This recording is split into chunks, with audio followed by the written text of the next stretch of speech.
Et salut la team Gros Billets, bienvenue dans cette nouvelle vidéo du Club Invest. Je suis comme d'habitude fidèle au poste, Michel pour ceux qui ne me connaissent pas, le cofondateur du Club Invest avec mon super pote Bye Bye Patron. Voilà, pour ceux qui ne connaissent pas le Club Invest, je vous invite à voir, il y a d'autres vidéos où on vous le présente, on vous explique ce qu'on fait. Et voilà, comme on accompagne des gens à faire leurs premiers achats ou leur second, leur troisième. Enfin bref, on les accompagne, on les prend par la main et puis on leur montre les bonnes techniques pour investir dans l'immobilier. Aujourd'hui, on va parler de quoi? On va parler de vendre un appartement. Ouais, parce que souvent, on explique comment on achète des appartements, comment on fait de l'investissement, comment on fait des acquisitions. Mais c'est vrai qu'on ne parle pas souvent du moment de la vente. Et pourtant, c'est une étape qui est intéressante. Et très importante, pourquoi? Parce que c'est là qu'on va récolter le fruit de notre travail, donc c'est super cool, et puis c'est le moment qu'on attend tous avec impatience. Et il y a quand même encore un petit peu de travail, parce que c'est que le jour où on aura signé chez le notaire et on recevra notre petit chèque ou notre virement qu'on sera super content et débarrassé de tout ce travail, qu'on pourra juste compter nos bifs et puis voir ce qu'on peut faire avec. Est-ce qu'on réinvestit? Est-ce qu'on va acheter des bitcoins? Est-ce qu'on va acheter des actions chez Apple ou Microsoft? Enfin voilà, vous faites ce que vous voulez avec. Mais en tout cas, c'est un peu la consécration, mais il y a une petite étape avant, ça va être comment le vendre, comment bien le vendre. C'est ça qu'on va voir dans cette vidéo. Avant de commencer, je vais juste vous parler 30 secondes des événements à venir pour 2025. On va avoir forcément le week-end IMO du Club Invest qui aura lieu cet été. On ne sait pas encore trop quand est-ce qu'on va le caler, mais ça devrait être vers juin. En tout cas, juste avant, il y aura le week-end de Bye Bye Patron. Il va organiser ça en Espagne. Et donc, il reste encore des places. Si jamais vous voulez le contacter, n'hésitez pas. Vous pouvez le contacter sur son Instagram Bye Bye Patron. Et il vous donnera tous les détails pour vous rendre là-bas et puis partager votre expérience avec d'autres investisseurs ou des futurs investisseurs. C'est vrai que les événements, parfois, ça donne la pêche pour démarrer ou pour même donner la motivation de commencer. Et pour le week-end du Club Invest, on va faire ça au Portugal, à Lisbonne. On avait fait une vidéo avec Elliot qui lui est guide touristique, donc il a tout quitté pour monter sa boîte. On avait vu un peu ça pour s'expatrier, tout ça, et puis il nous parle un petit peu d'immobilier, donc on va faire pas mal d'immo là-bas. Ça va être un week-end beaucoup plus complet, ça va être sur plusieurs jours. Voilà, donc on vous donnera plus d'informations dès que tout sera bien ficelé. Et puis comme d'habitude, pour les membres du club, vous aurez les billets en pré-vente, avec une réduction bien évidemment. On enchaîne tout de suite, donc on parlait de l'acquisition d'un bien, mais aussi de la vente d'un bien. Donc c'est ça qui est intéressant. On va pas trop parler du choix fiscal, parce que celui-là, forcément, on va pas revenir dessus. On l'a fait lors de l'achat. Par contre, ce que je vais vous conseiller, c'est surtout de dire la vérité, parce que souvent, on va se poser la question, c'est au niveau, qui dit fiscalité, dit plus-value, et forcément l'imposition sur les plus-values, qu'il n'y a pas sur les résidences principales. Et ça, souvent, ça donne envie un peu de tricher, de dire « Ah, mais tiens, c'est ma résidence principale ». Voilà, le faites pas, je vous le déconseille en tout cas, ou alors si vous le faites, faites-le réellement, c'est-à-dire réintégrer le bien que vous allez vendre pendant au moins 1 an, où vraiment vous habitez là-bas, et puis c'est votre maison, mais essayez pas de faire à la Jolie, essayez de vous faufiler entre les mailles du filet pour justement bénéficier de cette défiscalisation au niveau DRP, c'est-à-dire que vous ne payerez pas d'impôt sur la plus-value. Et ça, c'est un peu une mauvaise chose à faire. C'est arrivé justement à un des membres du club il n'y a pas si longtemps, c'était Yanni. Il est arrivé chez le notaire et donc il a acheté un appartement et la vendresse a dit qu'elle était donc propriétaire de cet appartement, forcément, mais aussi qu'elle l'utilisait comme sa résidence principale. Et si c'est avéré qu'au fil des discussions avec le notaire, il y a eu des super blancs, enfin il a trouvé ça super malaisant. Pourquoi? Parce que elle s'embrouillait comme ça, elle disait « Ah oui, détecteur de fumée, je sais pas, faut que j'appelle le locataire, faut que je vois. » Et le notaire qui lui dit « Mais attendez, je comprends pas, un locataire, pourquoi? C'est votre résidence principale. » Ah oui, mince, où il y avait une histoire de courrier qu'il fallait qu'elle aille chercher, mais du coup c'était pas la même adresse, enfin voilà. essayez pas de jouer à ce jeu-là, c'est vraiment pas, ça vaut pas le coup. Je veux dire, on fait des investissements, certes, acceptez le fait que la plus-value, ben voilà, va falloir payer de l'impôt dessus. C'est comme ça fait partie du jeu, mais je vous assure que si vous répétez les opérations de plus en plus, c'est pas très grave. Et puis vous pourrez pas de toute façon sur 15, 20, 30, 40 apparts tout le temps dire oui, c'est ma résidence principale. Non, ça marche pas. C'est comme avec les banques, vous pouvez le faire quelquefois, ça passe. Pour dire que c'est votre résidence principale, je parle avec les banques, hein, pas au niveau de la vente, je vous dirai jamais de faire ça. Mais en tout cas, avec les banques, de dire, bah tiens, je vais faire un investissement, je le passe en RP, pourquoi? Parce que vous pourrez investir peut-être, enfin avoir un prêt sur 20, voire 25 ans, surtout en RP. Mais voilà, ça va passer quelques fois et puis au bout d'un moment, ils vont comprendre, ils vont comprendre que vous racontez des salades. Donc voilà, je vous dis, essayez de dire la vérité, au moins vous aurez moins de problèmes par après. Et puis, prenez-le en compte dans vos calculs que vous allez payer forcément de l'impôt sur la plus-value. Pour tout ce qui est vente d'appartements, qu'est-ce que vous allez faire?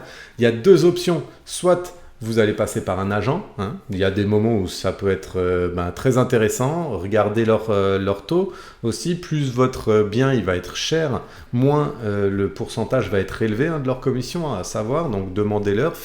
Allez dans différentes agences parce que parfois on l'a vu avec Elsa par exemple. Il y a certains pays au Canada où c'est même fortement conseillé. C'est très compliqué de vendre tout seul et puis ça a des conséquences qui peuvent être graves parce que l'agent IMO dans certains pays prennent une part de la responsabilité, donc c'est comme une garantie, donc il y a des gens qui préfèrent passer par des agents immobiliers, donc vous aurez peut-être beaucoup plus de demandes.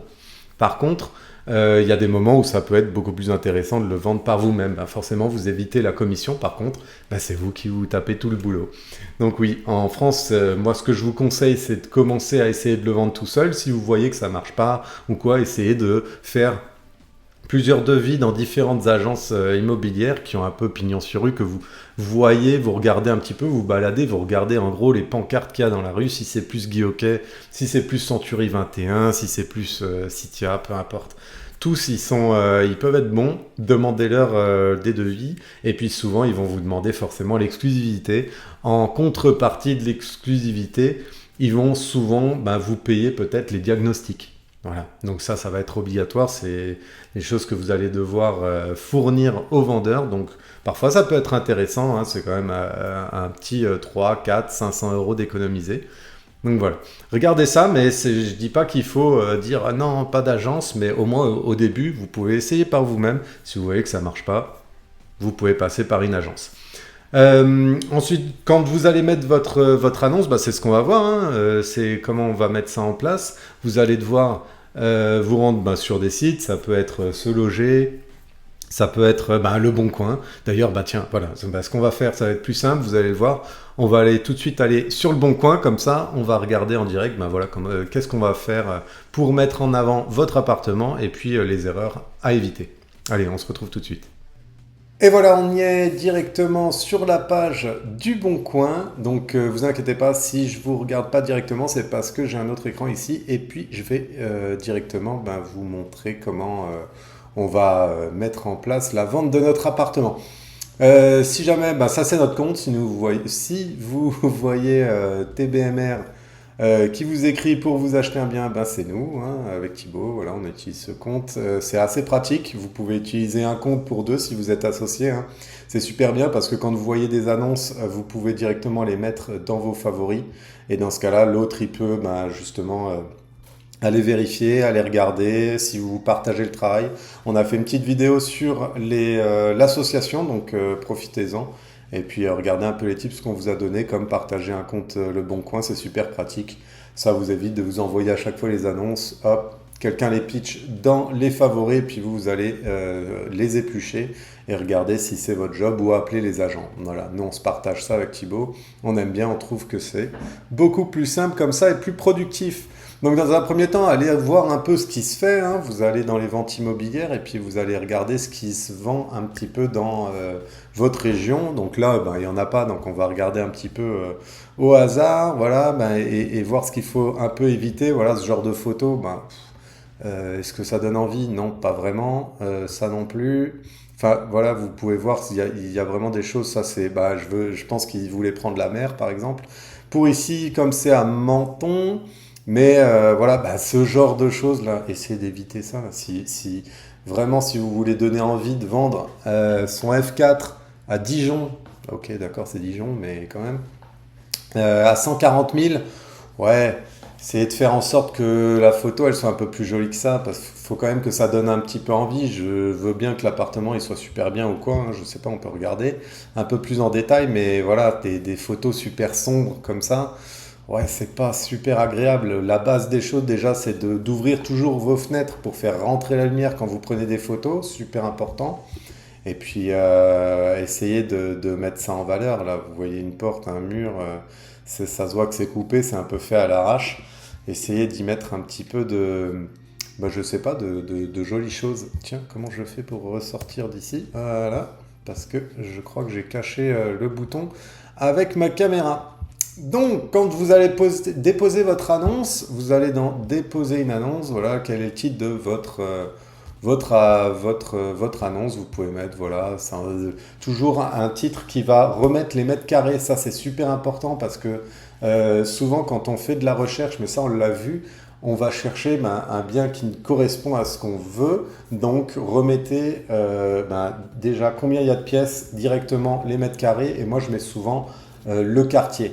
Comme ça, en fait, on sait à peu près où on est. Donc, cathédrale, ça peut être, je sais pas moi, cité sportive, peu importe. Mais comme ça, en quelques mots, vous allez pouvoir montrer où est-ce qu'il est l'appartement. Et les personnes, il faut le dire, quand nous, on vous avait montré comment chercher des appartes, on vous a dit, vous allez en voir mais des centaines et des centaines d'annonces. Donc, il faut qu'en 2 secondes, vous puissiez vous dire, ah, hop, celle-là, je la mets dans les favoris, même si je l'ouvre pas. C'est juste pour dire que bah, celle-là, elle pourrait m'intéresser et après, je vais aller perdre un peu plus de temps pour l'éplucher.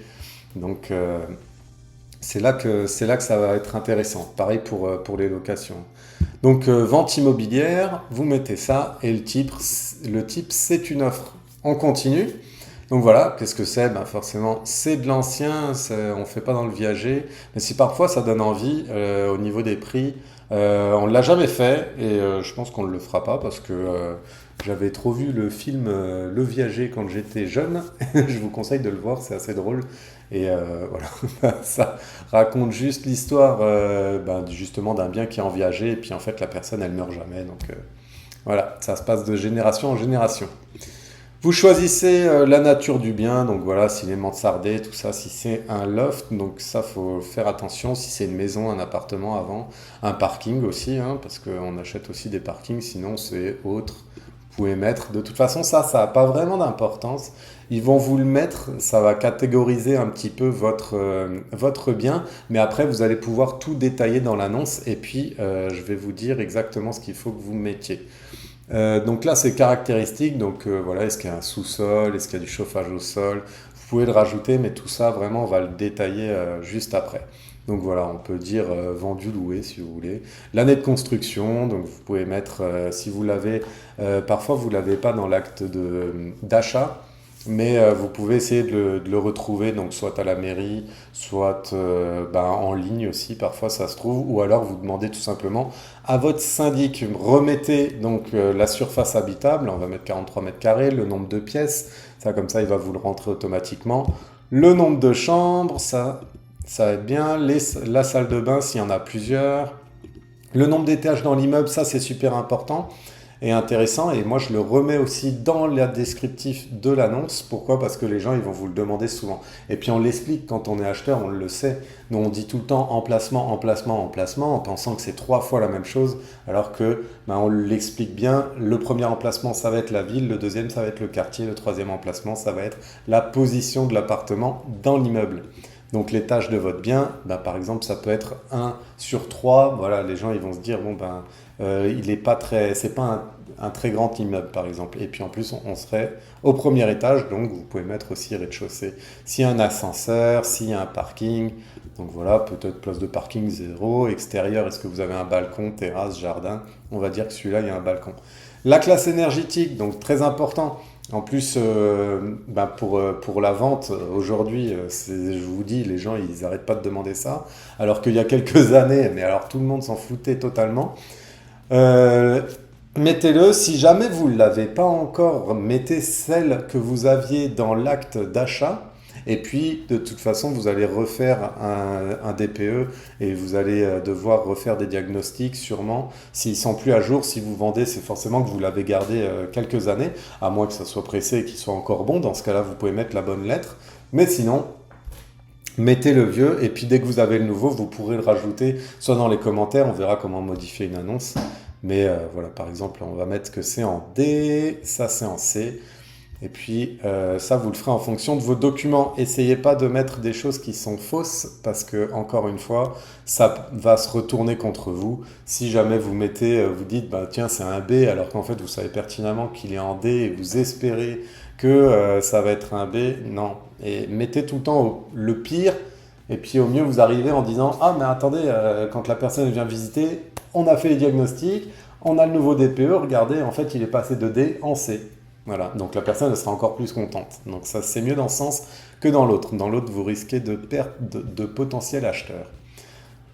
Donc voilà, descriptif de l'annonce. En gros, ce qu'il faut faire, c'est vous allez essayer, sans trop en faire, hein, de mettre, par exemple, où est-ce que vous allez déjà, où est-ce que ça se situe toujours. Ça, je le mets, donc essayez d'éviter genre magnifique.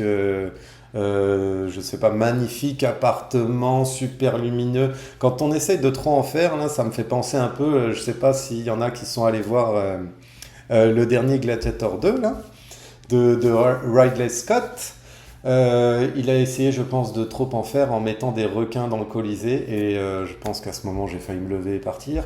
Mais je suis resté quand même, mais je pense que c'est une bonne image à se dire, tiens, est-ce que je suis pas en train de mettre des requins en ce moment dans le Colisée? C'est-à-dire, est-ce que je suis pas en train d'en faire trop dans mon annonce? Est-ce que j'essaye pas de survendre le bien là? Parce que, en fait, ça sert à rien. De toute façon, si vous tombez sur un investisseur, lui, il s'en fiche, hein, que ça soit jaune, bleu, mauve, que ça soit. Ce qu'il veut, c'est de la rentabilité. Il veut que ça soit un coin qui soit bien.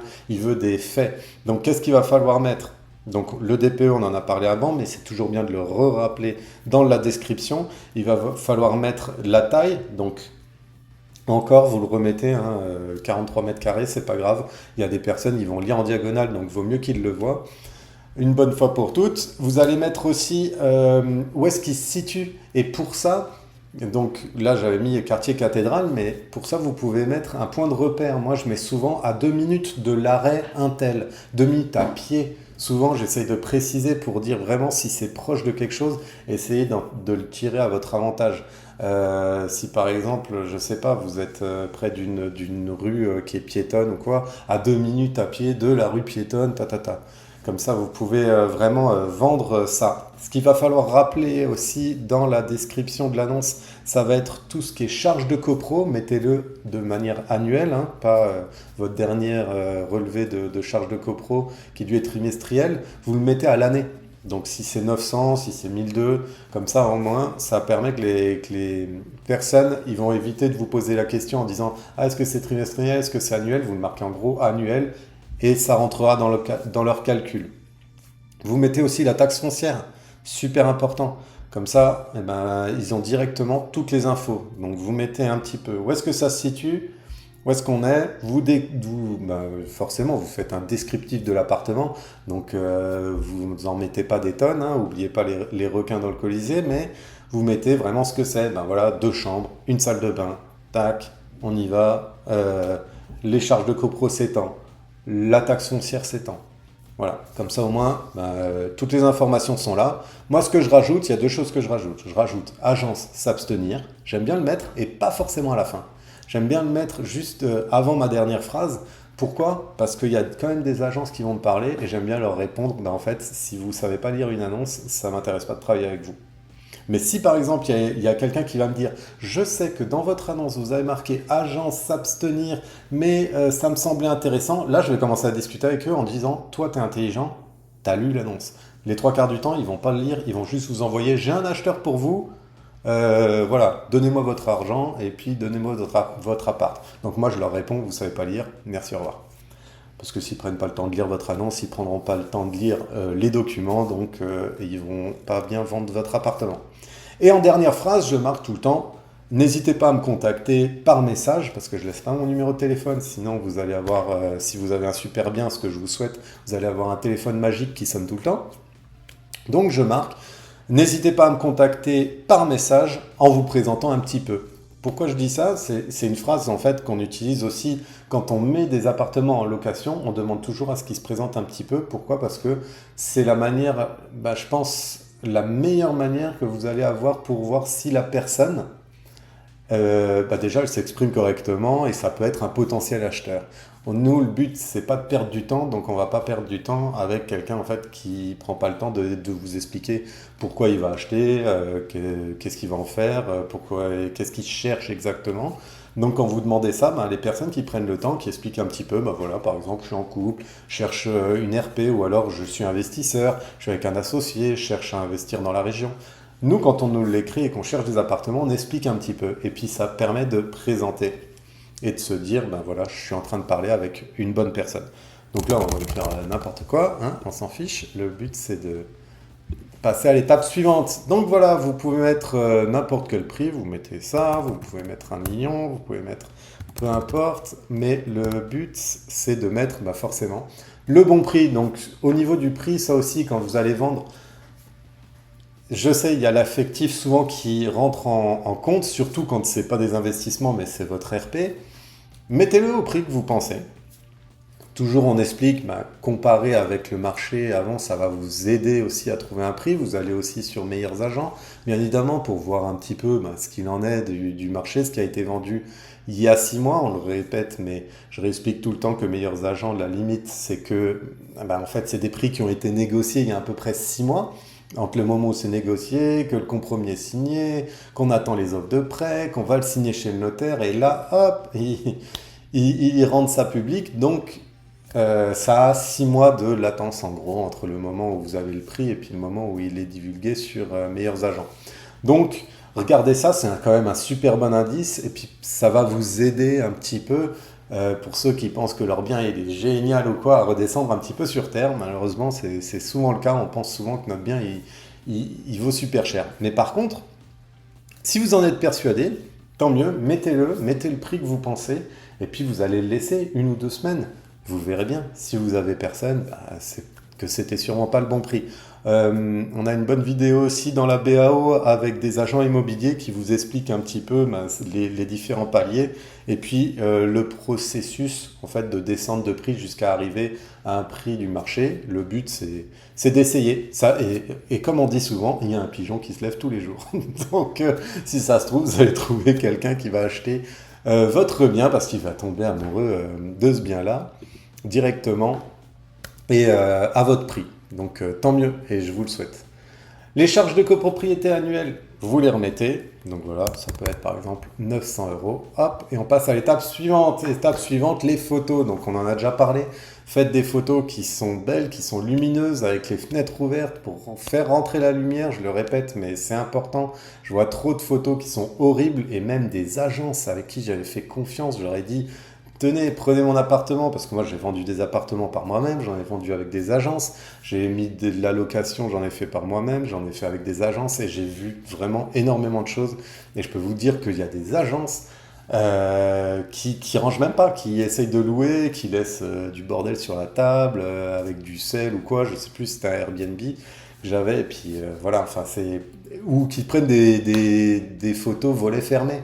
Enfin, des choses qui sont complètement aberrantes, ou la belle photo des toilettes qu'on voit si souvent. Si déjà vous avez 3 photos gratuites, là, profitez-en, mettez des belles photos. Mettez le salon, mettez la chambre, mettez la cuisine si elle est jolie, mais essayez de ne pas mettre un vieux bout de placard avec un couloir qui est totalement sombre, ça n'a pas d'intérêt.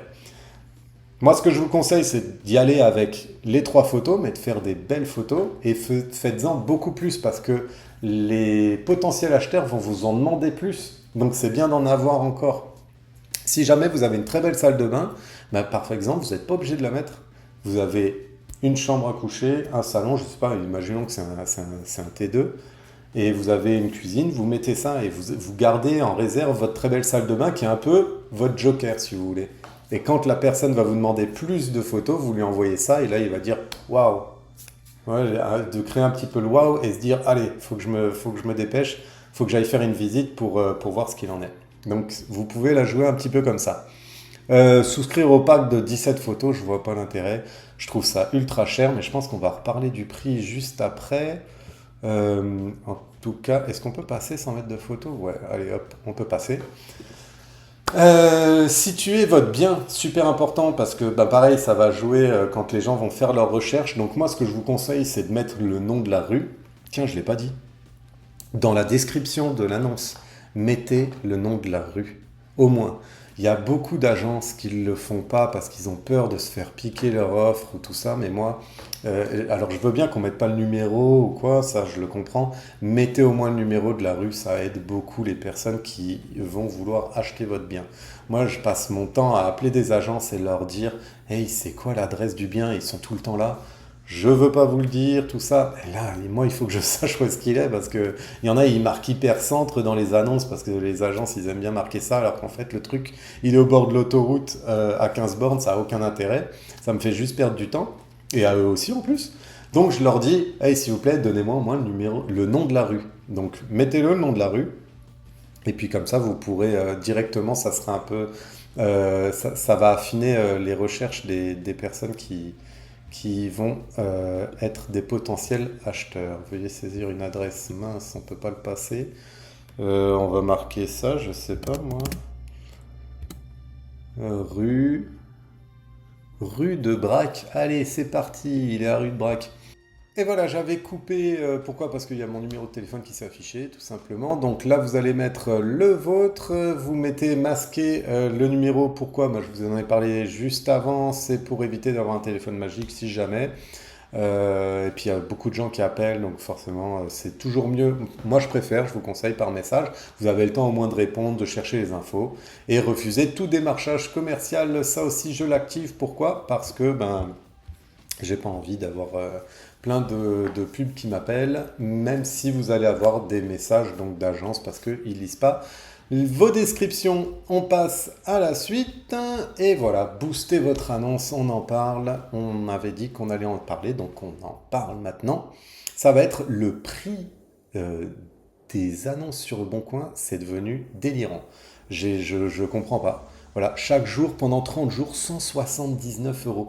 Avant, c'était un truc comme 5 euros, on remontait notre annonce, c'était super. Ils ont vraiment explosé leur prix, je ne sais pas pourquoi.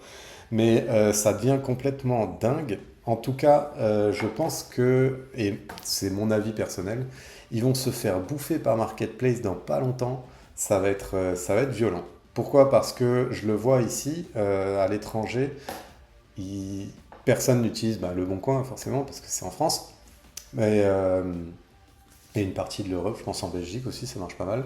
Mais en tout cas, ici, c'est Marketplace partout et c'est gratuit. Vous remontez votre annonce quand vous voulez et vous avez tout le monde. D'ailleurs, je pense que l'appartement où je suis, je l'ai trouvé sur Marketplace, pour vous dire. Mais vraiment, c'est ultra pratique. Donc, je comprends pas qu'ils pratiquent des prix comme ça. C'est fou.